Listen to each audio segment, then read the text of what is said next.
Hey guys, welcome back to my channel. So I'm sure you guys have seen this headline and this photo. It made a big splash on the internet a few weeks back, and as a big admirer of Amelia Earhart, I've always been intrigued by the complete disappearance of arguably the most famous woman of her era. And nearly 90 years later, we still do not know what definitively happened to her. But this recent discovery could change all that, assuming, of course, that it's true.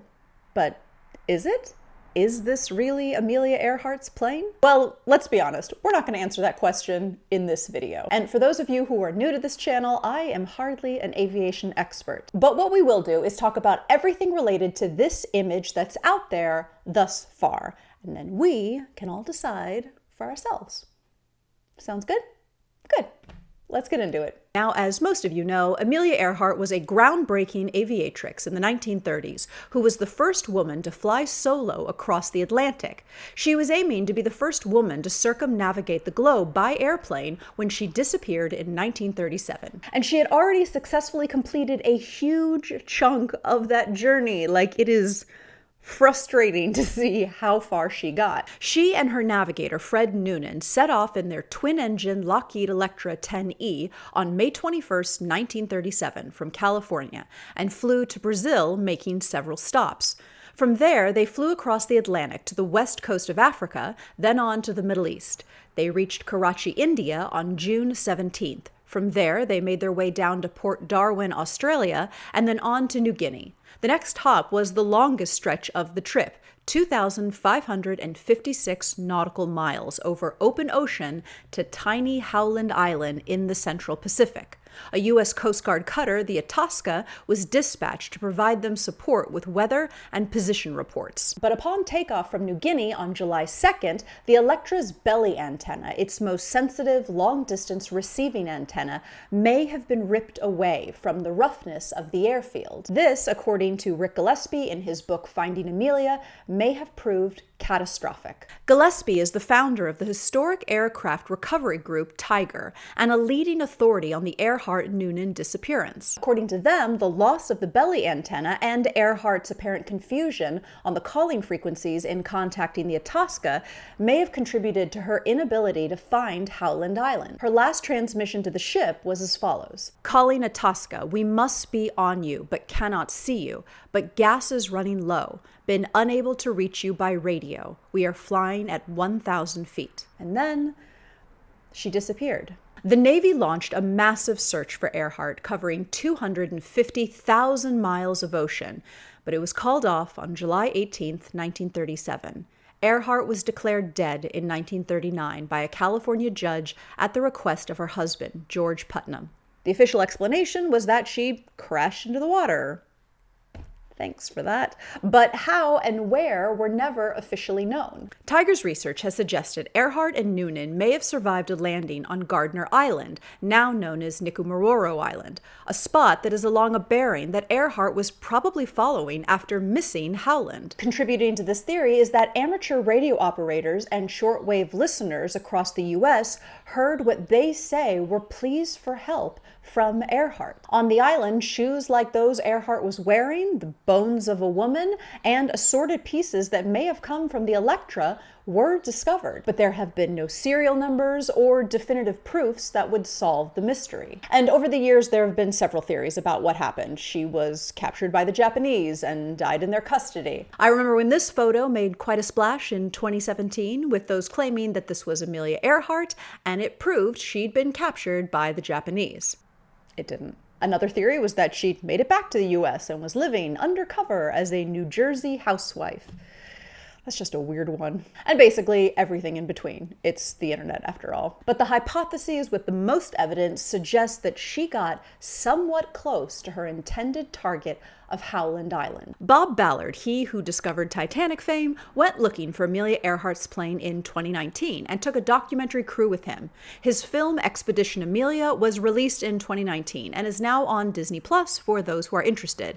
He liked the Nikumaroro Island theory and did an exhaustive search around there, but found nothing. But then there was the release of this grainy gold image by Deep Sea Vision, trumpeting the possible discovery of Amelia Earhart's Lockheed Electra, Deep-sea vision is a new venture founded by pilot and commercial real estate investor Tony Romeo. Deep-sea vision was on a 100-day expedition in the Central Pacific when they captured this sonar image 16,000 feet down. Apparently, Romeo sold his real estate holdings to purchase a cutting-edge autonomous underwater vehicle, or AUV, equipped with highly advanced sonar technologies for this expedition, and described the moment he saw the sonar image as surreal. And he seems pretty convinced by it. But let's take a look at a few things to consider when viewing this image. First, it is a sonar image, not a photograph. Sound waves sent by sonar are at a low frequency, which translates to a low resolution. David Jordan, an engineer at a company called Nauticos, which had led 3 expeditions in search of Earhart, explains, "The sound wave, because it's so big, can't see fine detail. It can be distorted by reflections, like taking a picture of a mirror. Promising images on a second look can sometimes turn out to be something else entirely, like a geological formation." Jordan added, "It is impossible to identify anything from a sonar image alone, as sound can be tricky, and the artifact could be damaged in unpredictable ways, altering its shape. For that reason, you can never say that something is or isn't from a sonar image alone." So that's the sonar image issue. Second, deep-sea vision has not confirmed the object themselves because they found it in kind of a weird way. According to National Geographic, Romeo and his team found the image in their data files when they were transitioning to another expedition. They thought the data from one of AUV's earlier sorties had been corrupted. When they discovered that it wasn't, and that they had in fact a potential blockbuster find, it was too late to return to the original site. Romeo admitted, "We were out of time, we were out of resources, and we didn't have a camera on our AUV. It broke really early in the expedition. Returning to this target with just sonar didn't seem worth the hundreds of thousands of dollars Romeo estimated that it would cost." But deep-sea vision plans to go back to the target site this year, this time with an operational camera on the AUV to confirm the finding. Third, some experts say that the plane, if indeed it is a plane, doesn't actually resemble the Electra, Amelia Earhart's plane. Several experts have pointed out that the proportions aren't quite right, some pointing out that the wings in the image appear swept back rather than straight across.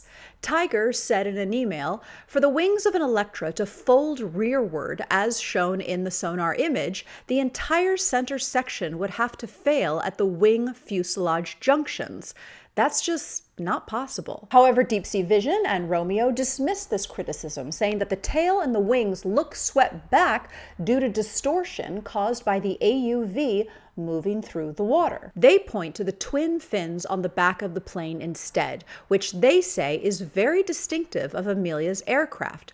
Romeo went on to say, "There's only a couple of planes that have ever been made like that." 4. The object of the location is roughly on Earhart's flight path, but beyond the range suggested by her radio signals. Earhart and Noonan disappeared on July 2, 1937, flying to Howland Island, a 1.5-mile long island some 2,500 miles away. After flying 20 hours, Earhart thought that they must be close and radioed the Itasca, waiting for them at Howland Island. She radioed, "We must be on you, but cannot see you." Her voice was so loud that the Coast Guard radio men thought that she must be very close too. She wasn't, but the strength of the radio signals suggested that she was just beyond visual range. Deep-sea vision search was roughly 100 miles west of that. And they won't reveal the exact spot, obviously. They don't want someone else to make that crucial find. But they do acknowledge that they were guided by a theory, that Noonan failed to account for how the international dateline would affect his calculations. But that theory, however, doesn't account for the strength of the radio signals, so there's that.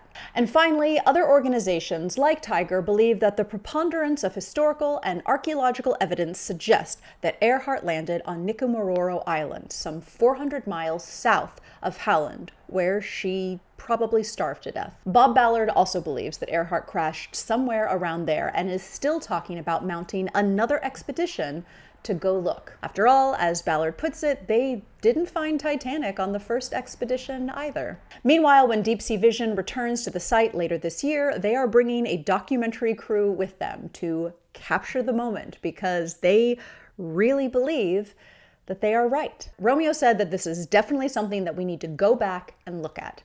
Bram Klepner, whose 92-year-old mother is one of the relatives of Amelia Earhart, spoke out for the first time following the incredible discovery and said the family would like to see her remains returned and buried in Atchison, Kansas. It was where Amelia was born, said Klepner, and where she spent a lot of her youth being cared for by her grandparents. He said that the family remains hopeful that the mystery of her disappearance may soon be solved, especially since the image captured by Deep Sea Vision is in about the right place and to him sure looks like a plane. In an interview with Business Insider, Romeo said, "The next step is confirmation. We've got to go back out with different sorts of sensors and really photograph it well and take a look at how the artifact is sitting on the seabed. Once that step is done, lots of people will be involved. The Smithsonian, the family, there'll be some investors involved because it'll be an expensive operation. But then we're thinking, how do we lift the plane? How do we salvage it? I don't think we're there yet, but I do think Americans want to see this in the Smithsonian. That's where it belongs, not the bottom of the ocean." So if this isn't Earhart's plane, what is it? Frankly, they don't know. It could be another airplane from Earhart's time or during World War II. Some have speculated that it could just be something that fell off a shipping container and it's just sort of in a plane shape. Until a camera goes down there, we just really don't know. But given everything we've learned today, I think if you have an image that looks like this and is in the broad vicinity of where Earhart's plane went down, and you have the money, go look. I'd go look. Maybe it's not it. Maybe it's not even remotely it, but you're never going to know 100% for sure until you go look. And take me with you. There's this one quote ascribed to Amelia Earhart that I used to have framed in my bedroom for years, and if she really did say it, it's one of my favorite things about her. "Courage is the price that life exacts for granting peace. The soul that knows it not knows no release from little things." So what do you guys think? You now know everything I know.